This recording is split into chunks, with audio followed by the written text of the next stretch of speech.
kol kas tai nėra teatras. Visame tame mums reikia atrasti galimybę teatrui. Turim pasiūlymą sukurti pirmąjį mūsų spektaklį. Tik skleidėsi nerealus jausmas, nes mes visi žinojame. Visi norim būti aktoriais. Vaidmenų traukinys nuvažiavo. Galima būtų, ką žinau, va tokią situaciją kažkokią užsukti. Sako, tu tiesiog turi gyvenime apsispręsti. Ar nori turėti pasirinkimą, ar ne? Ir kai jį miške nukalė, tai jis jokio pasirinkimo neturėjo.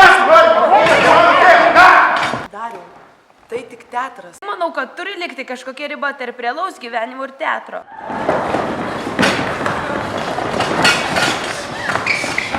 Aš po visą kiemą jums leidau lakstyti, kur tik tai norit. O į šiltnamį prašiau nelyst. Žinau, ir aš gyvenime esu, va, jau tiek prisivaidinau.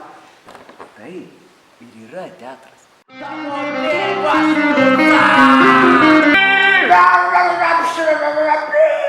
Bet jeigu vis dėlto galėtumėt pasirinkti, ką jūs rinktumėtės, vaidinti ar kasti šulinius?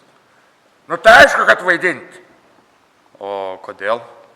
Nu kaip, supranti, nu lengviau, nereikia kast, nereikia kapstytis.